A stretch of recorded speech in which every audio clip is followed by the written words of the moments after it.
Hello, and welcome to One Storyteller, where we have passed Fellowship of the Ring, and we've passed Interstellar at this point, and so we are starting into our read-through of The Two Towers. I am Reagan. I'm Andrew. And here we go. We're going to do just a chapter at a time, I think, just to see how it goes. That may mean some of the episodes end up a lot shorter than other ones, but that's not necessarily a bad thing. So Turning over a new leaf. We are iterating on the idea of how this is supposed to work. Yeah. Speaking of that, I have decided instead of typing out my notes, I'm going to handwrite them. And so I think that will result in me being maybe less pedantic on certain points. Oh. I don't know. We'll see. We'll see. No promises, but it could be. So, Two Towers. Yes. Is this you said Return of the King is your favorite? Yeah. Okay. It's like Tolkien wrote these all to be like one book basically, right? So, but I like seeing everything come together. But yeah. So, do you like Two Towers better than Fellowship of the Ring? Or is that I don't know how you would rate those. Yeah. I don't know exactly either. You can't take away from Fellowship of the Ring that it's responsible for setting everything up. Mm-hmm. But Two Towers doesn't have anything like the end of Fellowship of the Ring. Okay. And I love the series, love Lord of the Rings. I love the Fellowship of the Ring, but I really don't like the breaking of the Fellowship chapter. Tough. Yeah. Two Towers doesn't have anything like that. And the best Smeagol and Frodo things happen in this book. Okay. Which I get a lot out of reading those. Mm-hmm. And by this book, you mean Two Towers. the second half of Two Towers. Yeah. Right. Okay. So I haven't read this in a long time. Two Towers is split into books 3 and 4. That's right. And book 3 is book 3 exclusively like Aragorn and that gang? Yes. And then book 4 is entirely Frodo and Sam. Yeah. Huh. Yeah. Interesting. It's going to be, that's one of the big things that separates the Two Towers from certainly the Fellowship of the Ring, mm-hmm. and even from Return of the King. First part of Return of the King is everyone but Frodo and Sam. Yeah. And then it's only like the first 2 or 3 chapters. It only takes 3 chapters for them to take the ring to Mount Doom in Return of the King's second half. And the rest of it is all the endings and then the Scouring of the Shire ending. Mm-hmm. That is an ending. Interesting. It's necessary. It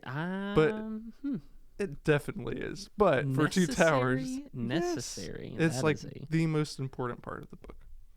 Ooh, that's a big claim.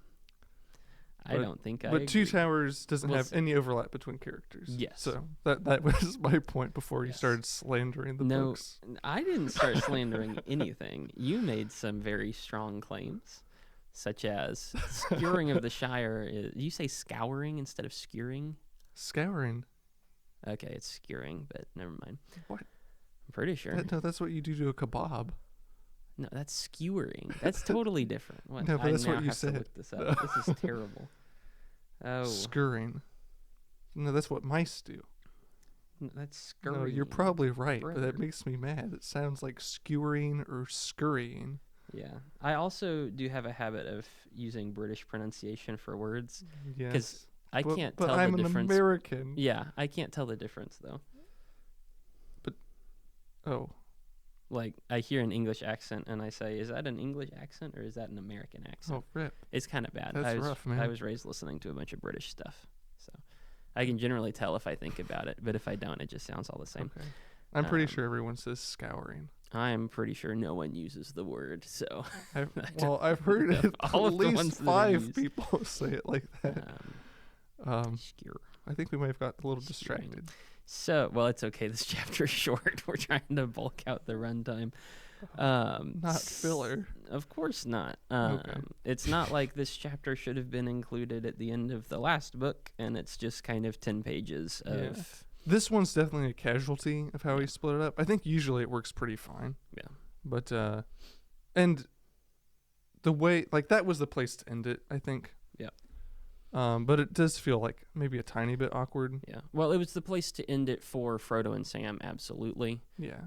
And the fact that Aragorn, Legolas, and Gimli especially are just kind of left hanging is very odd. Yeah. And that gets solved within the first page of this book. Right. So I would reorganize it a little bit, but no, whatever. I'm not the can't I'm fault not the you for writer. that. So this is chapter 1 of the book 3, which is the Two Towers, which is book 2. You're welcome. The Departure of Boromir is what we're talking about. Just 10 pages, or so we'll be through this in no time at all. Basically, the plot of this is Boromir says bye and then leaves. And he does that by not being alive anymore, but that's kind of... Oh, my goodness. I mean, it's phrased as the Departure of Boromir, which is an interesting way to phrase it when somebody's dying. That's the first thing that stood out to me, was like, that's an odd name. And then I read the first page, and then he was dead.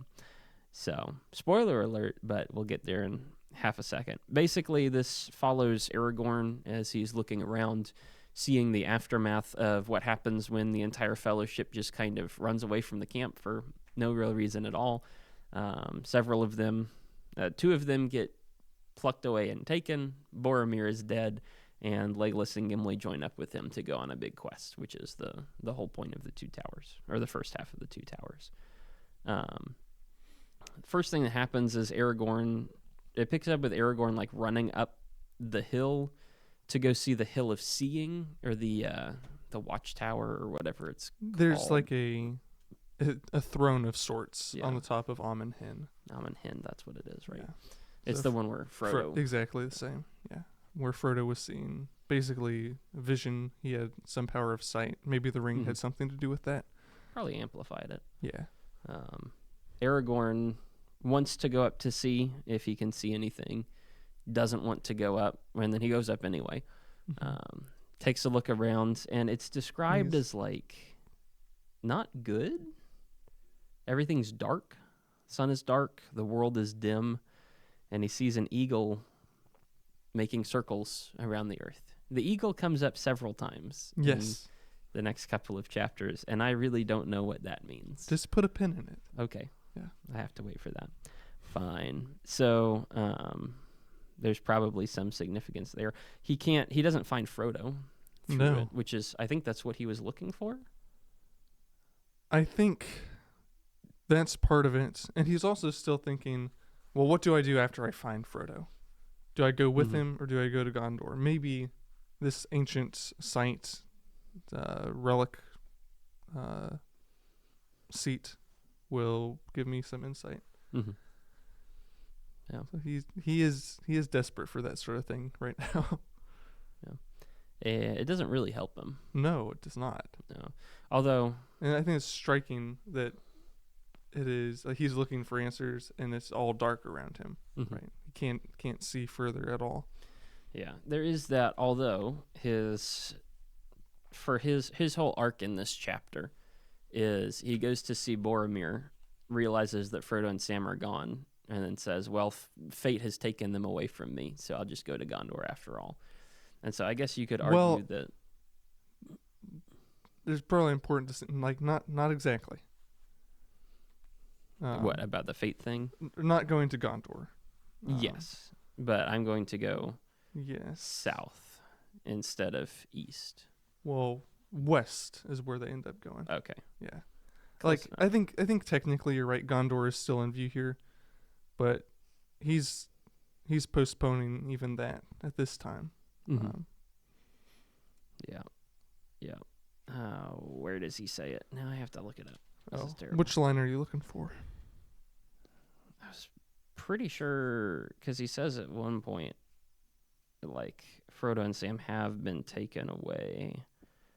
That was before I wrote down page numbers. I am so silly. This is terrible. No, I hate when I forget to do that.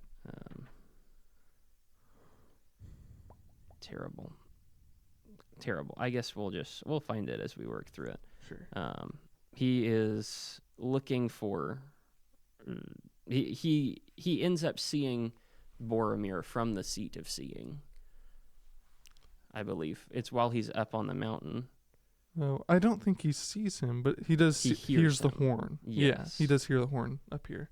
Yeah, and so that seems to maybe he can't see anything, but he can certainly hear something. And so I don't know if Tolkien's doing something with that and trying to distinguish between the two. I don't know. Interesting. I know this doesn't have anything to do with it. I don't think, but the hill on the other side of the river is Amen Len, I think. It's the hill of hearing. Yeah. Yeah, but yeah, he's trying to see something, but he ends up hearing Boromir's horn. Yeah. Getting guidance in some way, but not the way he's seeking. And so he hears Boromir blowing his horn. Elrond had said, "Don't blow the horn until you get to Gondor." Boromir has blown the horn several times. He blew it right when leaving Rivendell, which is why Elrond warned him. Yeah. He blew it in Moria, which saved everybody because it shook them and woke them back up from their stupor. Yeah. That was cool. And I think this is the third time. This is the third? I think so. Yeah. He blows it for help. And, of course, nobody's there to help Rip Boromir. Aragorn gets there, and Boromir is almost dead. He clarifies that he attacked Frodo trying to get the ring from him and says, I paid for that. Go to Minas Tirith. And Aragorn says, yes. And then Boromir is dead. I feel like it's much better in the movie, but much more resonant. Well, like the movie, admittedly, does this part very well. But, well, what do you feel is like lacking, or what good things are here in this interaction between Boromir and Aragorn? Because I think there's still a lot here. Yeah, you know, there is a lot here. It's just it's very short and kind of truncated. I tried to take the ring. I'm sorry. I've paid for it. The halflings are gone. The orcs took them. Go to Minas Tirith. I failed. Truncated is probably I can see that. So I don't know, but yeah, that is how life goes sometimes. So right, can't begrudge. Well, that the doesn't man stop that. Tolkien in other places. No, like if he maybe you're right that padding it out a little bit. Well, not like adding some more here could be neat. Yeah, it's just a little bit different as well because his writing style is not like anybody else. It's not really, yeah. And so a lot of the reaction is not like a description of Boromir passing. It's just Boromir didn't speak, and then you get Aragorn's dialogue about Boromir. And that's the place of mourning instead of a description of the scene. Yes. Much more so. And so that feels odd, especially with contemporary works. Sure. But yeah, as I guess as you're noticing, like Tolkien will usually do that. I find, yeah. Okay. Yeah. Which I don't it is different. Yeah, that just doesn't compute with my brain. Nothing wrong with the book. It's just different. I do think this is really a beautiful, tragic moment for Boromir. It's good he has clarity before he dies. Yeah. But it's like, why didn't you have clarity before? But he's a human. He had these really distinct ideas for what needed to happen. He was not willing to compromise those. Those are things that set him up to be tempted and deceived and compromised. Yeah. But he says to Aragorn, he's the leader of the quest. I'm sure he already apologized to Frodo, even though Frodo didn't hear him. Yeah. Like, he would be apologizing to Frodo too, but he's apologizing to Aragorn. He's the leader of the quest. And then he still doesn't let go of his people. They're the reason he failed, but it still is a noble reason to save Minas Tirith. He says, you go save my people. I failed. Yeah. And I think that's really striking because when we first met Boromir, he was defined, like in the Council of Elrond, as having a lot of doubt about Aragorn. It's like, let's see if this sword and this ranger who says he's the king can really save my people. Well, And maybe he's just desperate, but I think it is painting him in a better Mhm. light, that he has some belief. Even when he was talking to Frodo, he said, if Aragorn wouldn't take the ring, why not me? I could save everyone. I could be king. Yeah. And he lets go of that illusion. Mhm. Yeah. You could argue that this is because he has to, because he's like Sure. dead. He doesn't And have many other options. that's true at this point, but also a lot of people, even when they are forced to come to conclusions, still refuse to come to the conclusions and That's true. are very, very stubborn. And so it is nice to see him let go at the end and admit that he is not capable of continuing on and he actually needs help. That's good to see. Not that he needs help. He's been admitting he needs help the whole time, but he's willing to give it to Aragorn to be the leader instead Yeah. of him trying to take the lead on everything. So that's good to see. I think, I don't know how much to make of this. Maybe this is overreading. I don't know. Part of the briefness of the notes is trying not to overread as much and just read it like more like a normal book. When Aragorn finds him, it describes him as being shot a bunch of times with arrows, which is not very pleasant. No. And then it describes his sword that he's holding is broken near the hilt, which is an odd parallel to Aragorn's sword being broken but reforged. Okay. And so there's almost like a removal of Boromir's sign of power and an enshrinement of Aragorn's sign. Because the sword that has been broken, the promise of Anduril is that it cannot be broken again. Yes. But Gondor's sword has broken. And to back that up, it's the horn of Gondor is cloven in two. And horns, especially like when you go back to the Bible, horns are a sign of power and strength.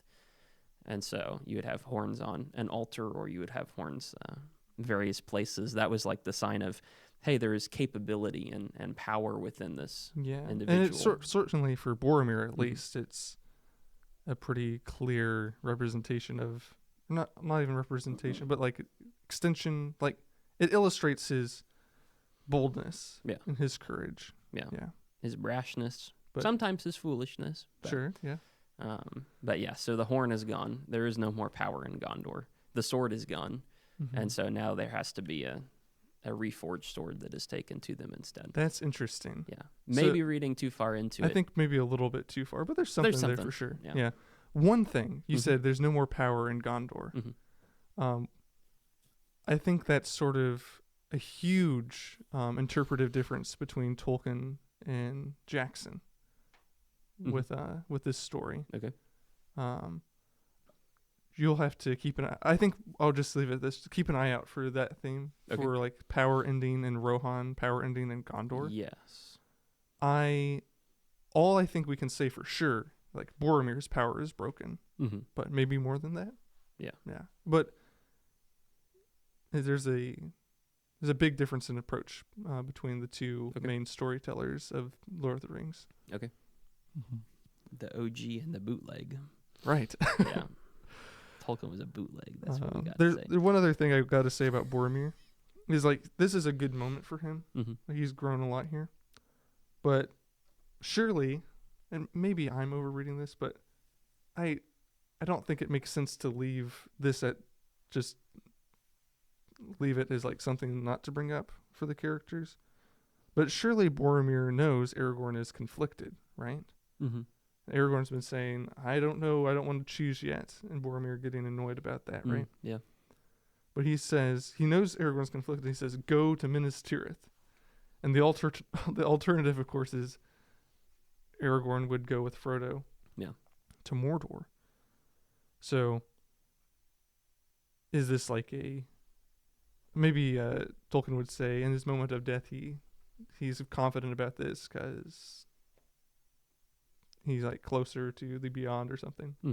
That's all conjecture. I have no idea. Yeah.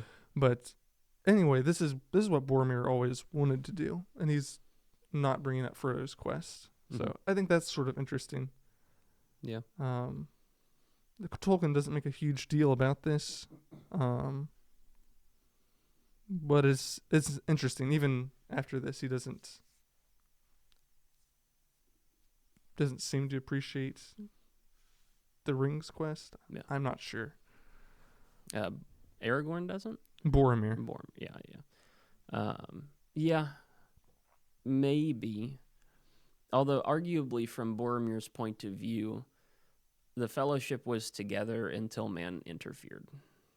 Right. Maybe. And so that you could may make a be, good argument about that, huh? I think probably he's just focused on his people, and that's all it's really meant to say.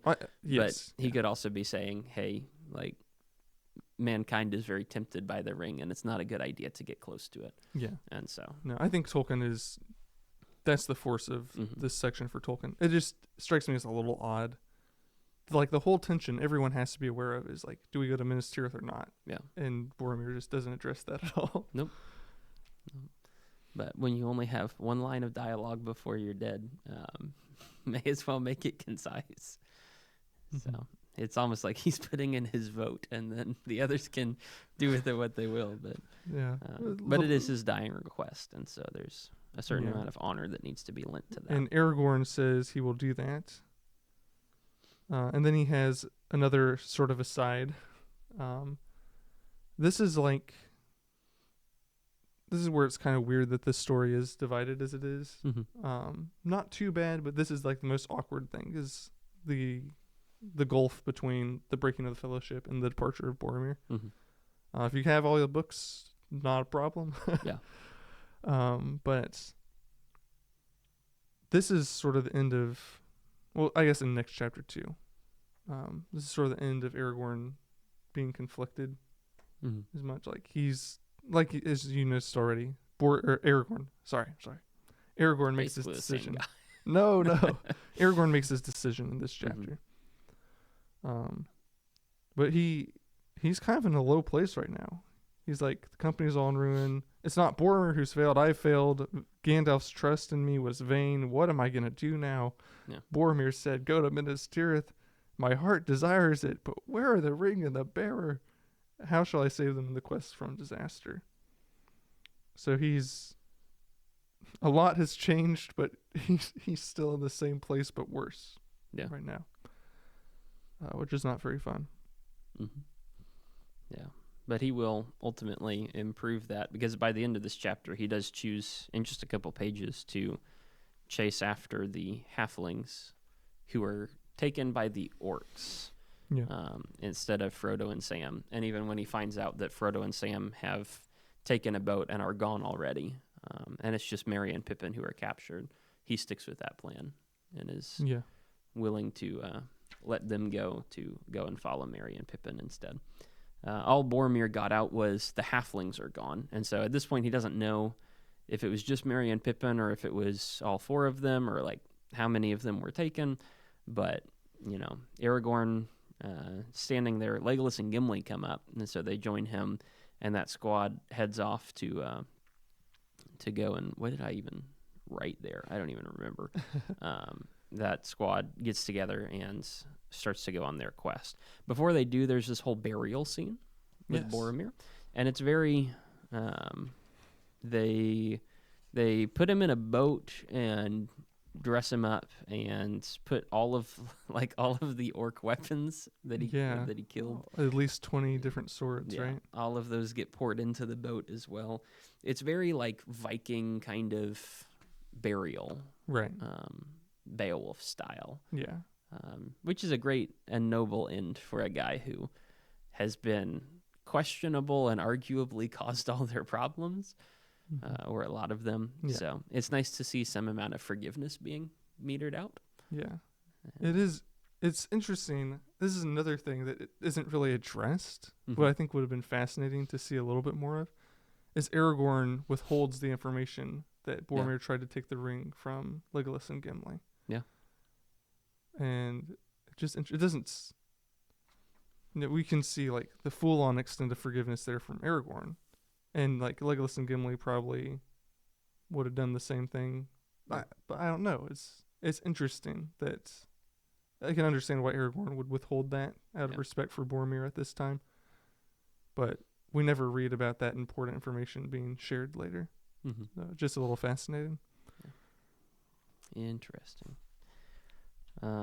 So as they're searching through the corpses of the dead, Legolas has used all of his arrows, so he's Yes. looking for other ones, and he finds a bunch of like non-orc arrows or non-standard orc arrows because they're long arrows. Yes.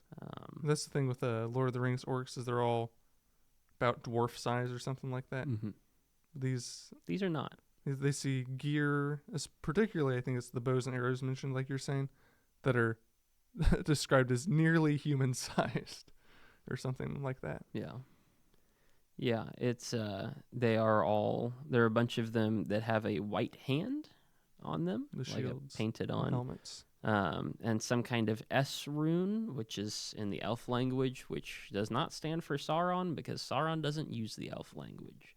Based Sauron moment. Oh my goodness. I just had to throw that in there just for fun. So Aragorn hypothesizes this might be Saruman's doing, and I guess we'll see. But yeah, it is. It pretty clearly is. So that's another problem, but they'll have to deal with Saruman on the way. That's going to be a lot of the plot of the next half a book. He's the main the baddie Rohan plot. for the first part of Two Towers. Yeah. Is it Rohan or Rohan? I think it's like Rohan. Rohan. Excellent. My favorite. That's not what I said. Oh, yeah, I know. So anything else before they send Boromir off? They notice that there's a boat missing, and they're like, huh, that's weird. They'll come around on that and figure out Frodo and Sam took it in a little bit. They decided to do one thing at a time. They're going to bury Boromir first and then investigate. So they send him off. There's a whole song. Yes. It's an interesting song. Might be my favorite of the songs thus far. Really? I understood the plot of this one. It's depressing, but I understood it. Fascinating. I don't think I would have guessed that. Yeah. Cool. It's just like it's a song about how Boromir's missing from the world, and so all these different elements of the world are looking for Boromir, but they can't find him because he's dead. And so it's a little pointed, but it's cool. I like it. Yeah. Gimli doesn't sing. No. It's like this small awkward interaction. It's not even really awkward, but Gimli says, "Oh, you left the East Wind to me," and Aragorn basically says, "Like, no, we're not singing about the East Wind." Yeah. Well, and Gimli says, "But I'm not going to sing about the East Wind." And Aragorn's like, "Yeah, we're not going to sing about the East Wind." The song is it takes on it like, what's the name? It personifies the winds, and so the west wind talks, and then the south wind talks, and then the north wind talks. It's Aragorn sings, and then Legolas sings, and then Aragorn sings, and then you get to like the fourth verse, and the guy who's supposed to sing is just like, I ain't gonna do that. But everyone knows you don't sing about Mordor's wind, right? The East Wind. The East Wind, because East is bad. But I guess it must be like Gimli, Tolkien's saying like Gimli doesn't know enough about Gondor lore and stuff to sing an adequate song. Yeah. But it's just silly. It's like Gimli isn't under that impression exactly. He's like, oh, my turn to sing, but not going to sing about the East Wind. Yeah. Could be that. It could be just, I don't know how good he is at coming up with stuff on the spot. That seems much more an elvish pastime than a dwarvish one. I don't know. Like, I think it's part of the fantasy that these guys can just come up with amazing poems that took Tolkien longer than it took the characters. Yeah. Well, Gimli's slightly more normal than they are, so he doesn't engage. I think that's true. Lofty he becomes behavior. the little point of view character when it's just these guys. You say little because he's a dwarf. Well, because he's less powerful. Yeah, because he's short. Got him. So yeah, nobody likes the East Wind. East is bad. West is good. Yep. Et cetera, et cetera. We've seen that before. This is the point at which Aragorn looks and says, Sam's bag is gone. No one would take that but Sam. And the boat is gone. No one would take that but Frodo. Therefore, Frodo and Sam have gone. I think that makes a lot of sense. It does make a lot of sense. It's just, it's funny how he like spells that out for us. I'm glad to glad to see that played out right in front of us. Yeah. Well, it's not a gratuitously long investigation. Yeah. It is admittedly pretty obvious there, huh? Yep. He does say, let's see. He does say Frodo has gone by boat and his woof, and his servant has gone with him. Mm-hmm. And that strikes me as odd language. I figure it's just in the old sense of servant, just being like someone who worked with him. Well, Sam is literally his servant. Yeah, it just strikes me as odd. He's more a friend than he is a servant. Well, I don't know, or not yet, I guess. No, like that's like a really big difference Yeah. for the movies. Like Sam is literally, and first and foremost, Frodo's servant. Yeah. He loves him. He's devoted to his Master Frodo. Mm-hmm. But it isn't exactly a friendship. Like maybe it grows into that later on. Mm-hmm. But their dynamic really is a gracious master and a really admirable and devoted servant. Yeah. And that's sort of lost in the movies, and like that's fine. Curious. But that is the dynamic here. Like that's what it is. Yeah. I guess that's fair. When I hear servant, that kind of, I don't know, I just don't really think of like a person. Usually it's the Lord is very lofty and exalted, and then the servant's also there, but like a bunch of servants exist and you don't know their names and you don't like think about what they do. And so I feel like Sam is more of a normal character person than he is just like a nameless servant. And so I think that's just a language distinction. Well, that's true. But Well, I don't know if it's a language distinction. I guess like a worldview or approach distinction. yeah, maybe. Like in a lot of things, when you read a lot of, I'm just repeating myself, but a lot of times when servants are referenced, it is like, don't worry about them. Yeah. We got other people we're worrying about. But Tolkien has characters mostly from noble backgrounds, but they all treat Sam like a person. Yeah. Which maybe is one of the beautiful and fantastic elements of the story. But I think that's striking. But it doesn't change his dynamic to Frodo is like, he is his master. Fair point. Yeah. Fair point. So we know that Frodo and Sam have gone, and Aragorn knows that Frodo and Sam have gone. Gimli says, that's a riddle. I don't know what to do. Oh, that makes sense. I guess they're gone. Do we chase them across the river, or do we go and follow the orcs? And Aragorn pretty immediately says, I'm going to go and follow the orcs. Well, the story started with him having like a conflicted self-dialogue. This chapter? Yeah. Yes, this chapter. And it sort of ends that way as well. Gimli says, what should we do? And Aragorn, he speaks like twice as long than about Boromir's death. You know, it's almost as long as his song. Or, one section, I mean. But he says he's conflicted until like halfway through his thinking out loud. And it sort of brings to a head everything we've been seeing from like leaving Lothlorien until this point, which is, when he was after Boromir's death, and even when he's running down from Amon Hen, he says, "There's an ill fate upon me.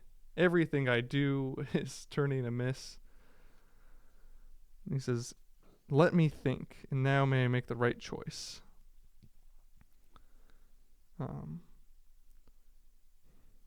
He would have guided Frodo to Mordor, but he says, if I follow him, then Merry and Pippin, presumably, right? They'd be tortured to death or some horrible fate. No one will care for the least of these. Yeah. I think that's interesting. I will admit I dislike that Aragorn's like, there's an evil fate on me. There's an evil fate on me. But I think that he's right. I think he's right in Tolkien's world. Yeah. I just wish Tolkien wrote all this differently a little bit. Yeah. It feels a bit of a cop out because like it's like Galadriel said, there are other forces at work. And even Aragorn says that in the Breaking of the Fellowship chapter. Yeah. There's a very similar idea. Yeah. And I think that is Tolkien's explanation for why everyone runs off into the forest.